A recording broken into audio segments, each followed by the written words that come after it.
going for it. And it's good, isn't it grand? Isn't it great? Isn't it swell? Isn't it fun? Isn't it? Hey, welcome back to Fosse Verdon. Welcome back to Fosse Verdon. We're doing it again. We're doing it again, but here, it's Chicago. And Andrew, you've actually seen this one. Oh my goodness, I know what Chicago is. Yes, you have a vague knowledge of what this actually includes. Absolutely. So, how didn't did you really like this know. episode? I think it's a pretty good episode. It's just, man, they're going hard. What do you mean? I don't know how this show's gonna end, but I feel like by the end of it, you're gonna wish both of the characters were dead. Well, I got some good news for you. Ooh, do they both die? I mean, yeah, as Hot everyone damn. does, everyone in life eventually does. They die, yes. Well, yeah, but do they die on the show? No spoilers. We're just gonna have to wait and see. But tell us what happens in this episode, Andrew. All right.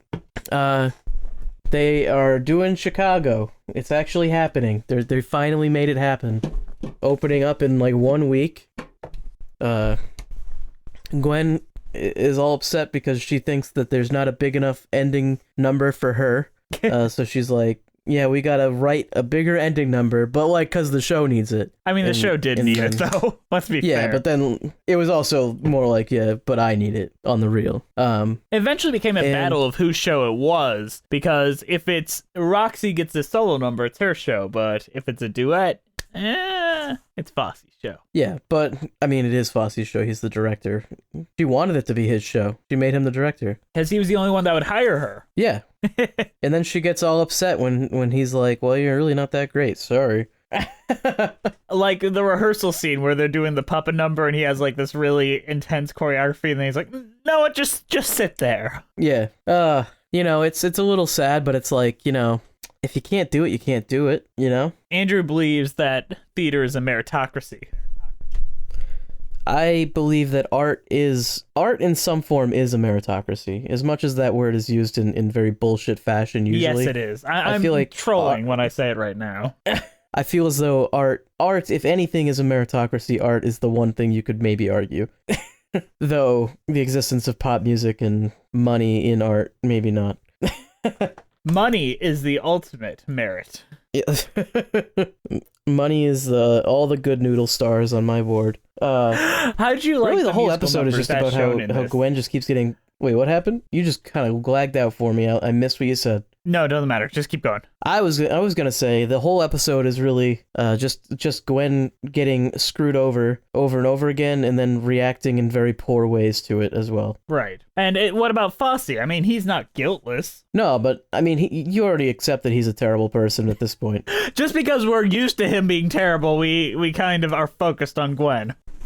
Well, yeah, it's like, you know, he's terrible and he's going to probably continue to be terrible, and he does.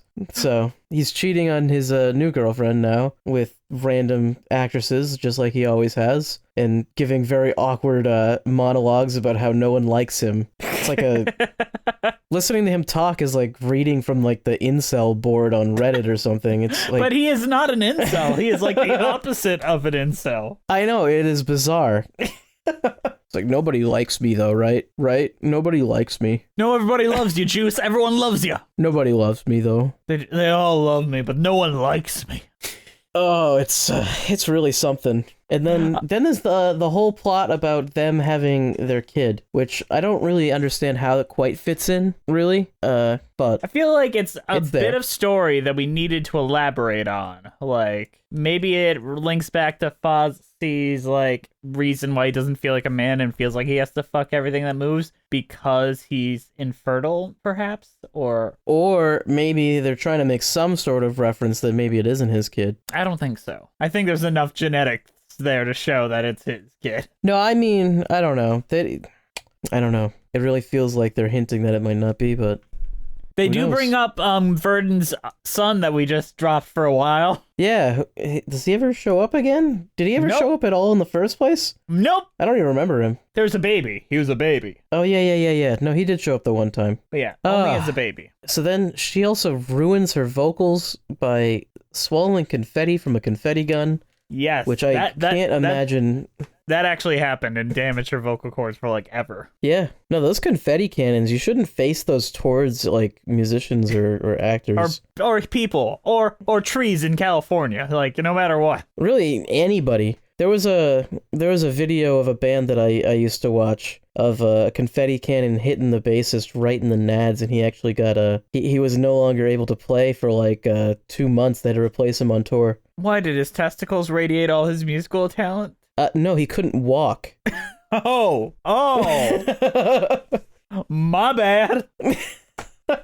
You don't want to get hit now? in the nuts. Is his nads okay? Yeah, I think he's fine now. But yeah, you don't want to get hit with one of those confetti guns. And the scene where she's trying to talk to Bob over the phone while her voice is fucked from the surgery. Oof, that's painful. Yeah, and I think this is a time we bring up how really good Michelle Williams is as Verdon. She is like acting circles around Sam Rockwell, who is just not acting as Bob Fosse. I mean, I don't really know how Bob Fosse really acts. I think he's doing an okay job, but he's doing an okay job because I like Sam Rockwell and I like seeing more of him. But he's not putting on a performance. No, it's a lot of makeup. And a bald cap and, put some rings around my head. So there's only one musical number really worth noticing here. And that is the We Both Reach for the Gun. And actually Razzle Dazzle, where she there's Razzle Dazzle. Where she sings at Fosse. Yeah, and the Razzle Dazzle is them getting going for an adoption.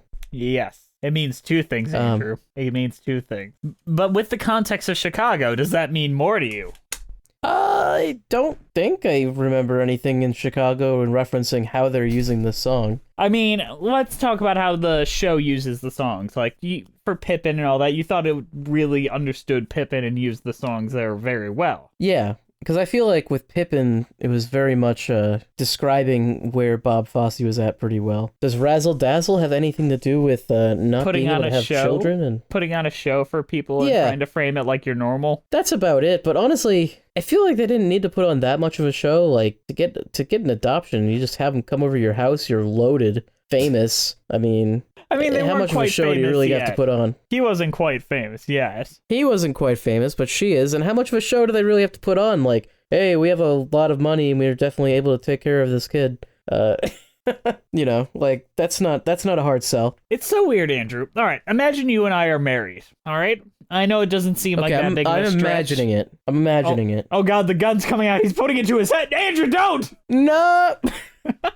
I would only just marry kidding. you if I know he was that in triggers Canada. people. I'm sorry. Yeah, you should have given a trigger warning before I pulled it.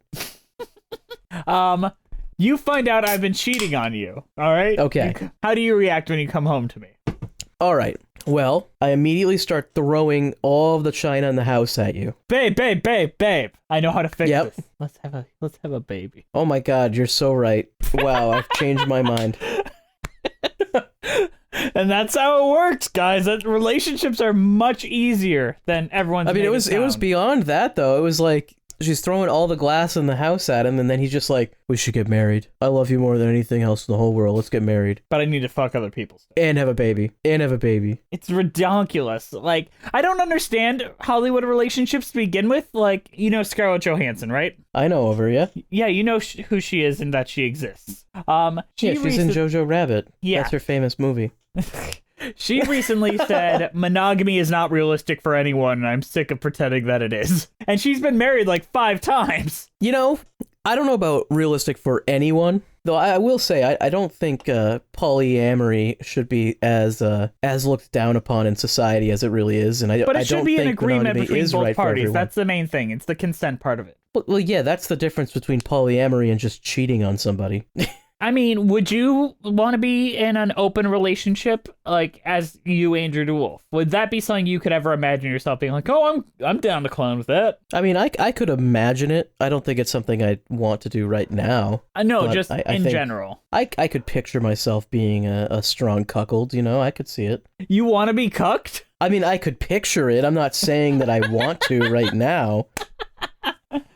I'll let Becca know, like...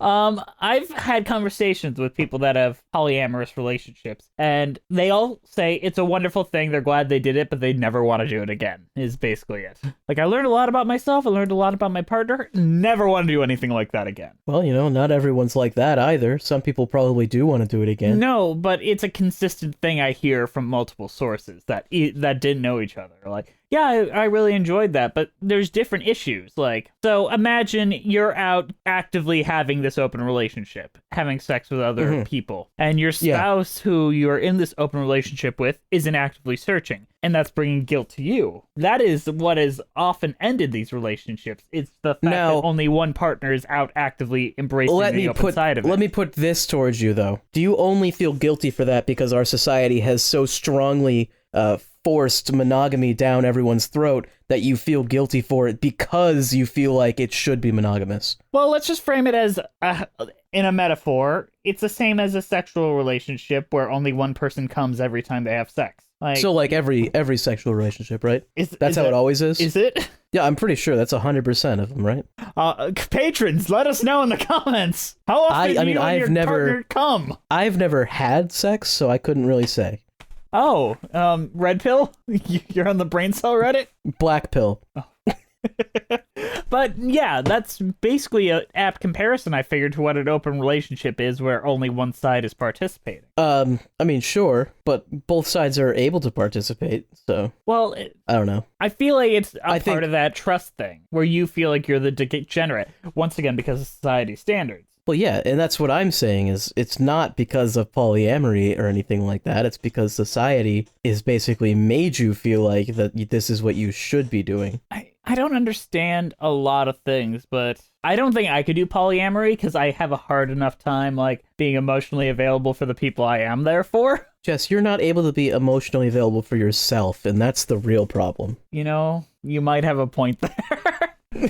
I need to go and log on to betterhelp.org and use the promo code VPN.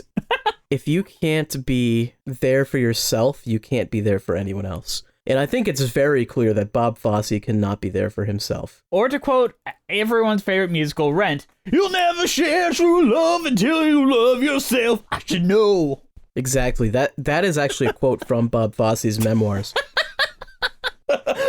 I wonder what Bob Fosse would think of Rent. He'd probably be like, "Where's the razzle dazzle?" There's not a single dance scene worth watching in Rent. Honestly, though, there kind of isn't. Is there any real dancing in Rent? Maybe Rent's the best musical ever because there's no dancing. I think that would not make it the best musical ever, no. I'm so excited. Patrons, we're going to be talking about Rent again soon, and I'm actually pumped for it. Oh boy, am I not. We're giving it a fair shake this time. Yeah, because last time we didn't give it a fair shake. We just watched it, then watched it again, then watched an opera of it, and we just did not give it a fair shake. I think we were being a little unfair, and I'm actually thinking of bringing someone on who likes Rent and framing it more as a debate. A debate between who? Am I the moderator? Like, what do we do here? You're on the negative. So okay, but where are you? You and I are both on the same team. You and I are on one side, someone else is on the other side. Oh, so we're gonna dogpile. Yes, and then we have a moderator. We have to get a moderator, and we have to get two people that like Rent. I don't think that's and then we have to do research. We have to get studies. And we have to like really figure out if Rent is good or not. It can't be research and study based. It only has to be opinion and emotion based. Like, that's it. It has to literally be us just screaming at each other for an hour. We're gonna go full Trump Biden. Yeah, we're on the negative side, so we get to talk over them, right? But I got Rent is garbage. Rent is shit. Rent is absolutely the worst thing that's ever happened in the entire ever. And they're just like, man. I'm sorry, I didn't mean that. You are the worst podcasters in the entire United States history. Oh boy, I can't wait till we drain the swamp this November. Will we though? We're gonna get all of the Republicans and pile them into the world's smallest clown car, and they're just gonna drive right out of DC. The thing is, I'm so terrified that we're going to lose. Apparently, Andrew's going to like this because I know this is a specific trigger for him. DC is already stockpiled up with tear gas to prepare for civil unrest after the election. Oh boy, howdy. I sure do like when First Amendment rights get trampled on. Boy, do I. It's only good. Boy, do I. I wonder if there's going to be, like, police officers waiting at polling stations, so when the polling station closes down, They they just like, shoot literally them. start tear... Yeah, they No, start they just tear shoot gassing 'em. people that are waiting in line. It wouldn't surprise me. Like in LA, you know that- where the just polling boxes full of shit just disappears.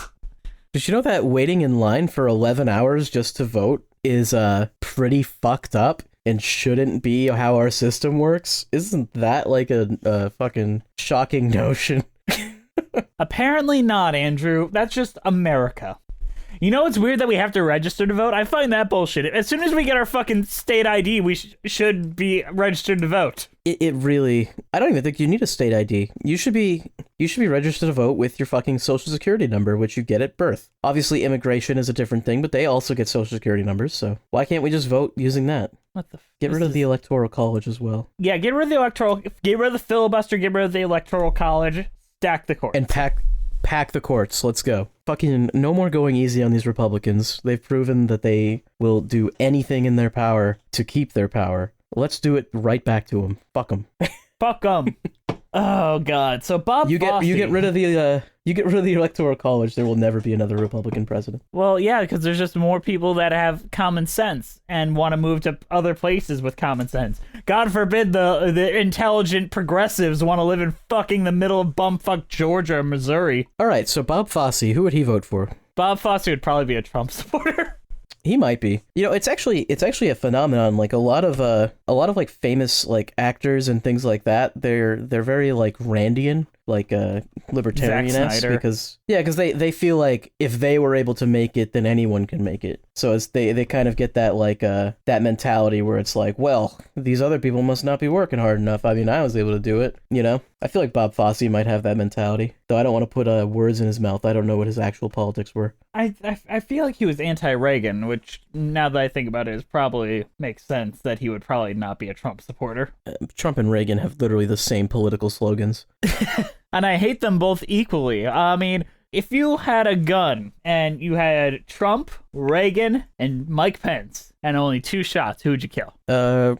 Probably Reagan and Mike Pence. You let Trump live? Without Reagan, Trump would never become president, so... It would delete Reagan from history. Well, then a lot of people with AIDS would still be alive. Yeah. I mean, a lot of people who died of COVID will still be alive. You know what, Andrew?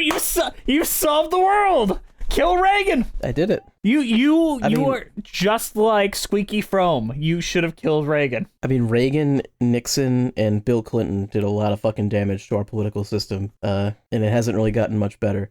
And Dick Cheney. Oh, of course, Dick Cheney. But that was like later. That was after everything already got fucked. He just didn't do anything to help. Mm-hmm. So Bob Fosse, we got one more episode of Fosse Verdon, a.k.a. Jess and Andrew wallow in the election depression. Well, I mean, on the real, go vote, guys. Come on. Please vote. On the real, I'm voting early. I think Jess has already voted. I voted already. It's done. It's turned in. I got my email saying it's there. I'm voting next Saturday, so I'll be done then. Will you be done then, or how long are the... Well, you're in New York. You don't have, like, online or mail-in voting? We do, but I don't want to take that risk. I'm voting in person. Okay, that's fair. I mean... I know who's in charge. I know who's in charge of the post office, so... I know my city clerk, so I literally walked my ballot up to my city clerk in her office and handed it to her. That's a little different. I don't really know where I'd bring it or anything like that, and I do know where the early voting booths are, so... And I trust that, so... Okay. I already work a job where my girlfriend is also voting, and my sister actually just voted by mail from out of state, so... How's your sister doing?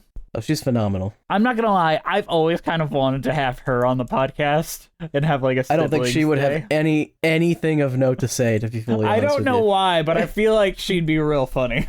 I don't know where you're getting that from. She might be, but I don't know why you would think that. 'Cause Andrew, she's got your blood running through her veins. Like, it's got the wolf blood.